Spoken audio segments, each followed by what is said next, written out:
Me divorcié de mi esposo solo para meterme con mi jefe, no lo valió. Me llamo María, tengo 35 años, y hace tiempo que dejé de reconocer a la mujer que veo en el espejo cada mañana. No sé en qué momento exacto dejé de ser la versión de mí que sonreía con sinceridad, que se emocionaba con las cosas pequeñas, que creía que el amor era suficiente. Tal vez el cambio fue lento, imperceptible, como el desgaste de una piedra bajo el agua, no se nota hasta que ya está irreparablemente lisa, sin forma, sin fuerza. Yo solía pensar que era una mujer buena, responsable, trabajadora, atenta con los demás, fiel a mis convicciones. Fui criada en una familia tradicional donde se valoraba la honestidad, la estabilidad y, sobre todo, la lealtad. Mi madre solía repetir que una mujer vale por su palabra. Supongo que, con los años, la mía dejó de valer tanto. De joven, siempre fui ambiciosa. Me gustaba la idea de crecer, de no quedarme estancada. No soportaba la mediocridad, ni en mí ni en los demás. Pero también era sensible, apasionada, impulsiva. Una mezcla peligrosa cuando la vida te pone en situaciones donde los límites se difuminan. Antes de conocer a Nicolás, tuve relaciones cortas y dispersas. Ninguna me marcó realmente. Siempre terminaban por aburrirme o decepcionarme. Hasta que apareció él. Nicolás no era el típico hombre que atraía miradas, no era el más guapo, ni el más extrovertido, pero tenía algo que me calmaba. Una forma de estar presente, de hacerte sentir segura. Su voz era serena, sus gestos pausados, su forma de pensar, tan distinta a la mía.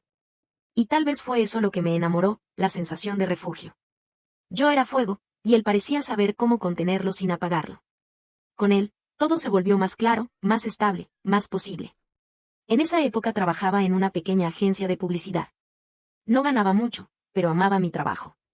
Me gustaba crear, imaginar, transformar ideas en campañas. Nicolás, por su parte, trabajaba como ingeniero civil.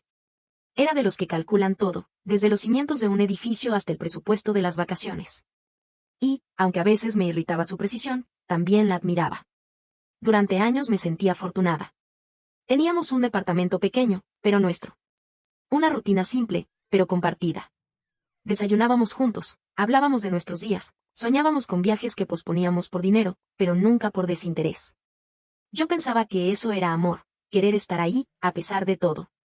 Pero los años empezaron a pesar. Yo quería más. No sabía exactamente qué, pero más. Más emoción, más reconocimiento, más vida.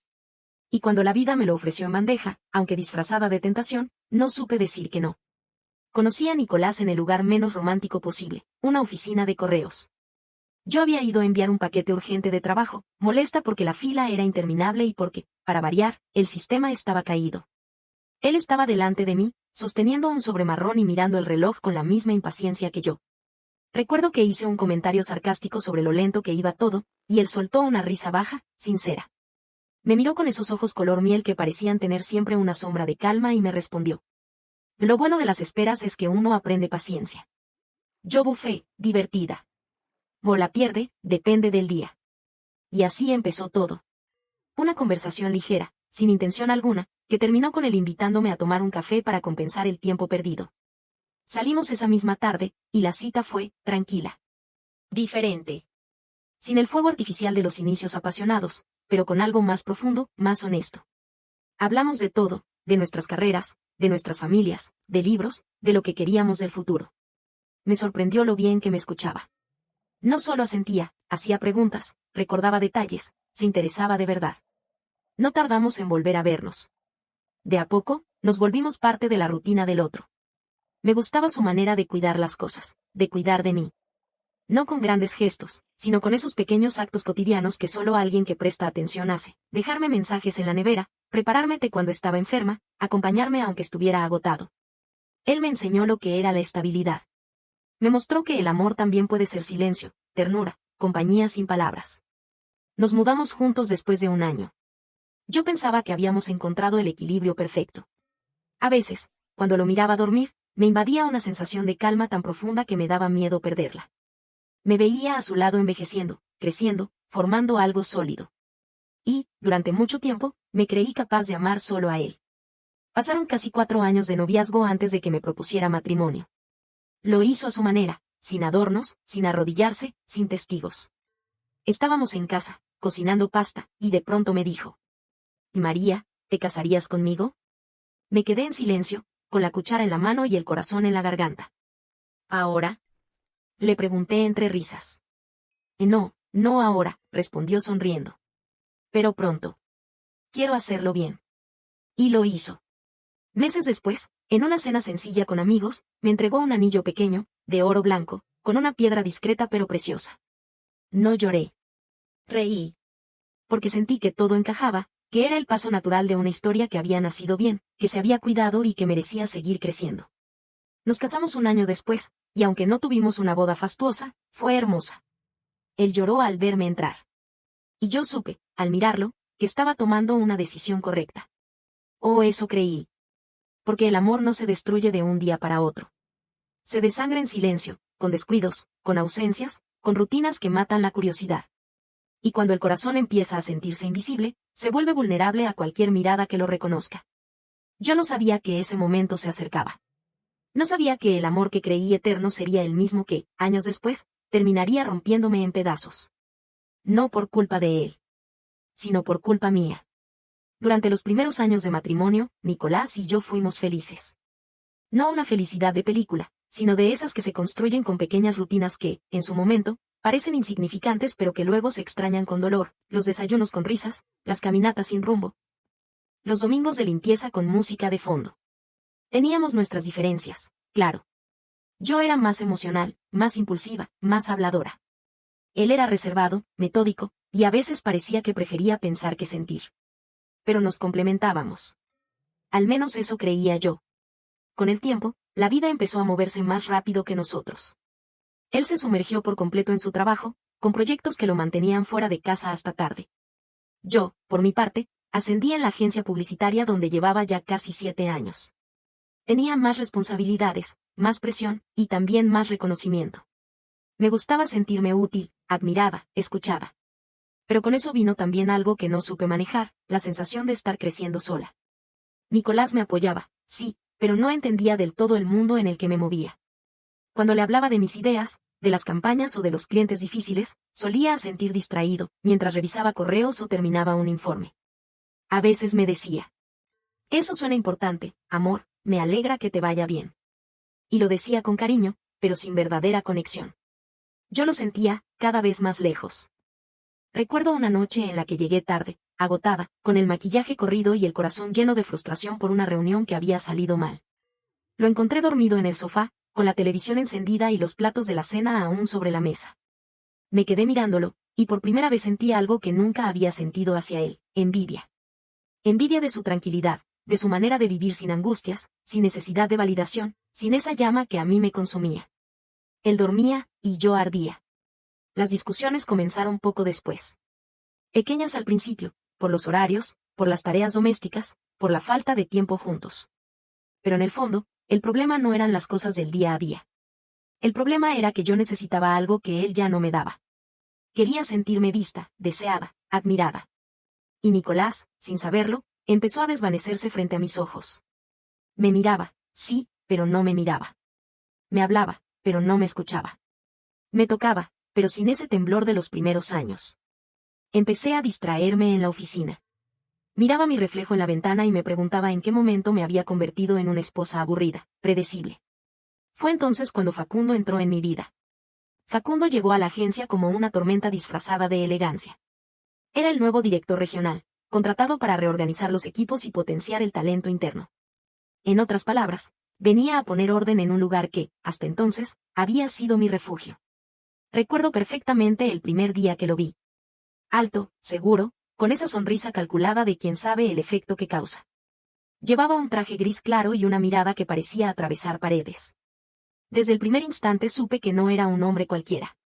Su presencia llenaba el espacio de una manera que resultaba casi incómoda. Y lo peor fue que me di cuenta de que me había fijado en él. No pasó mucho antes de que se diera cuenta también. Era observador, astuto, de esos hombres que notan el más mínimo cambio en el tono de voz o en la forma en que evita su mirada. Empezó con comentarios inocentes, casi profesionales. Excelente presentación, María. Tienes una claridad para comunicar que muchos quisieran. Luego fueron más personales. Siempre tan elegante, ¿cómo haces para mantener esa energía? Yo sonreía, fingiendo indiferencia, pero por dentro sentía esa emoción peligrosa que no sentía desde hacía años, la sensación de ser vista. Él sabía elogiar sin parecer condescendiente, sabía acercarse sin invadir. Y lo más peligroso, sabía cuándo alejarse para dejarme queriendo más. Las reuniones con él se convirtieron en el punto alto de mis días. Me arreglaba más, cuidaba mi ropa, mi perfume. Me odiaba por hacerlo, pero no podía evitarlo. Nicolás lo notó. «Estás más distante últimamente», me dijo una noche mientras cenábamos. «Es el trabajo, amor, tenemos un nuevo jefe y todo está cambiando». Él asintió, confiado, sin sospechar que la semilla del desastre ya estaba plantada. Con el tiempo, Facundo empezó a buscarme fuera del horario laboral, mensajes para repasar detalles, cafés de planificación, llamadas urgentes que terminaban siendo charlas de 1 hora sobre nuestras vidas. Me contaba cosas personales, que estaba divorciado, que vivía solo, que le costaba confiar en la gente. Lo decía con una voz baja, íntima, que me envolvía como una promesa. Yo sentía culpa. Pero también sentía vida. Y la balanza empezó a inclinarse. Una tarde, después de una presentación exitosa, se acercó a mi escritorio y me dijo: «¿Sabes algo, María? Si tuviera un equipo entero como tú, el trabajo sería perfecto». Lo dijo mirándome a los ojos, demasiado cerca. El aire se volvió denso. Y supe que algo dentro de mí había cruzado una línea invisible. Esa noche llegué a casa con el corazón acelerado.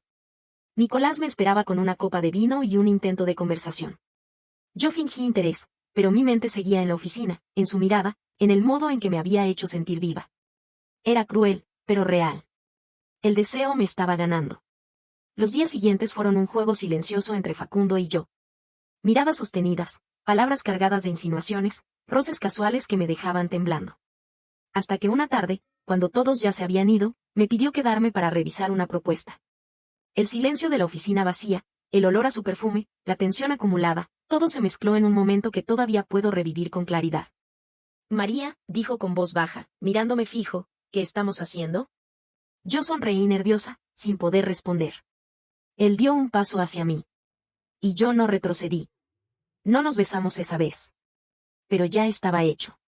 Porque el verdadero engaño no empieza con un beso, sino con la intención de tenerlo. Esa noche, en la cama junto a mi esposo, sentí una distancia abismal. Nicolás dormía tranquilo, confiado, ajeno a todo. Yo, en cambio, no podía cerrar los ojos. El corazón me latía con culpa y con deseo. Y supe, en lo más profundo de mí, que si no detenía eso pronto, lo perdería todo. Pero no lo detuve. No podía. Me sentía atrapada entre lo que era y lo que deseaba ser. Entre la estabilidad de Nicolás y el vértigo de Facundo. Y elegí mal. Elegí el fuego, creyendo que era luz. La línea se cruzó una tarde de lluvia. Habíamos tenido una jornada agotadora en la agencia, con un cliente que parecía empeñado en hacernos perder la paciencia. Facundo, con esa mezcla de autoridad y calma que lo caracterizaba, me pidió que lo acompañara al bar del hotel donde se hospedaba para despejar la mente y discutir ideas. Recuerdo cada detalle. El sonido de la lluvia golpeando los ventanales, el olor a café recién molido y whisky caro, la manera en que sus manos jugaban con el vaso sin mirarme directamente. Hablábamos de todo y de nada, pero en cada palabra había algo contenido, una tensión que nos rodeaba como una corriente eléctrica invisible. «¿Nunca sentís que estás viviendo a medias, María?», me preguntó, sin apartar la vista del vaso. «¿A qué te referís?», respondí, intentando sonar indiferente. «A eso. A hacer lo correcto, lo esperado, pero no lo que uno realmente desea». Yo tragué saliva. Sentí que el aire se espesaba entre nosotros. Y entonces me miró. Esa mirada. Profunda, intensa, peligrosa. En ese instante, todo lo que había prometido ser, una esposa fiel, una mujer racional, se desvaneció. No sé quién se acercó primero. Solo recuerdo el sabor del whisky, su respiración acelerada, y el ruido sordo de la lluvia cubriendo todo. Cuando sus labios tocaron los míos, fue como un disparo al alma. No había dulzura, solo hambre, necesidad, deseo reprimido. Y, por más que sabía que estaba mal, no me detuve. Esa noche no volví a casa. Le mandé un mensaje breve a Nicolás: «Estoy muy cansada, me quedo en lo de una compañera». Mentí sin temblar. Y eso fue lo más aterrador. Al día siguiente, mientras me maquillaba en el baño del hotel, me miré al espejo y me sentí otra persona. Una parte de mí estaba eufórica, viva, poderosa. La otra, vacía, culpable, sucia. Pero la primera era más fuerte. Volví a casa y lo encontré dormido. Nicolás se giró y me abrazó como si nada. Ese gesto me desgarró más que cualquier reproche. Me besó en la frente y murmuró: «Te extrañé». Yo cerré los ojos y deseé, con toda el alma, poder borrar lo que había hecho. Pero ya era tarde. Los días siguientes fueron una farsa. Trabajaba junto a Facundo, lo veía todos los días, y la relación secreta se volvió adictiva. Nos escondíamos entre reuniones, en su auto, en hoteles pequeños lejos de la ciudad. Todo era un torbellino de emoción y peligro, y cuanto más me envolvía en eso, más me alejaba de Nicolás. Ya no le hablaba, ya no lo escuchaba. Mi hogar se volvió una casa silenciosa, llena de ausencias. Nicolás trataba de acercarse, pero yo ya estaba en otro mundo, uno donde me sentía deseada, importante, necesaria. Un mundo falso, pero brillante. Hasta que él lo notó. Una noche me esperó despierto. «¿Pasa algo?», me preguntó, con esa voz serena que me desarmaba. «No, solo estoy cansada». «Ya no estás aquí, María». Sus ojos tenían tristeza, no enojo. «No sé dónde te perdiste, pero no sos la misma». Yo no respondí. No pude. Esa noche lloré en silencio, sabiendo que lo estaba destruyendo. Y, aún así, al día siguiente, volví a buscar a Facundo. Porque el deseo tiene una forma cruel de dominarte, te convence de que lo prohibido es lo que te falta. Y yo lo creí. No sé exactamente cuándo decidí que iba a dejar a Nicolás. No fue una gran pelea ni una revelación repentina. Fue más bien una acumulación de vacíos. De pronto, todo lo que él hacía, su forma de hablar, de vestirse, de vivir, me parecía monótono, casi insoportable. Y detrás de esa incomodidad, estaba Facundo. Su voz grave, su seguridad, su forma de mirarme como si fuera lo único que importaba. Una tarde, después de una discusión mínima con Nicolás por algo tan banal como la cena, exploté. Le dije que necesitaba espacio, que no me sentía yo misma. Él me miró confundido, con ese gesto que siempre usaba cuando intentaba entenderme. «¿Despacio?», repitió. «Pero si casi no te veo, María». Sus palabras fueron un golpe. Tenía razón. Pero no lo admití. Solo empujé más fuerte. Un mes después, nos separamos. Firmamos los papeles en silencio. Nicolás no lloró, pero su mirada lo dijo todo, sabía que había alguien más. Yo no lo confirmé, pero tampoco lo negué. Recuerdo la última vez que lo vi. Estábamos en la puerta del juzgado, llovía. Él me extendió la mano para despedirse, pero yo, sin pensarlo, lo abracé. Sentí su perfume, su calor, y por un segundo quise decirle que me quedaría. Pero no lo hice. Porque, en mi cabeza, ya tenía un futuro con Facundo. Solo que ese futuro nunca llegó. Al principio, todo con Facundo fue una fantasía. Me hacía sentir deseada, imprescindible. Me llevaba a cenas elegantes, me presentaba como alguien especial frente a colegas. Yo vivía embriagada de esa atención, creyendo que al fin había encontrado lo que me faltaba. Pero pronto, el encanto se desmoronó. Facundo era diferente fuera del trabajo. Controlador, sarcástico, distante. Su tono dulce se volvió condescendiente, sus cumplidos se transformaron en críticas sutiles. «Te creías más importante de lo que eras», me dijo una vez, después de una reunión tensa. Yo sonreí, fingiendo que no me dolía, pero por dentro me quebré. A medida que pasaban los meses, noté que yo no era la única con la que jugaba así. Mensajes sospechosos en su teléfono, miradas a otras empleadas, comentarios ambiguos. La historia se repetía, pero ahora yo era la otra. Y ahí entendí mi error. No había dejado a Nicolás por amor, ni por pasión. Lo había dejado por vanidad, por un deseo vacío de sentirme especial. Una noche, mientras cenábamos, me atreví a preguntarle qué éramos. «¿Qué somos tú y yo, Facundo?». Él sonrió con indiferencia. «Somos adultos que se divierten». ¿Por qué complicarlo? Mi mundo se derrumbó. Todo lo que había sacrificado, mi matrimonio, mi estabilidad, mi dignidad, no valía nada. Solo había sido un entretenimiento para él. Esa noche volví a casa y abrí una botella de vino. Entre lágrimas, busqué en mi teléfono el número de Nicolás. No lo tenía. Lo había borrado meses atrás, en un intento ridículo de empezar de cero. Me quedé mirando la pantalla, deseando poder decirle todo, que lo amaba, que me equivoqué, que me perdonara. Pero no lo hice. Porque sabía que él ya había cerrado ese capítulo. Y que yo, era la única atrapada en las páginas rotas.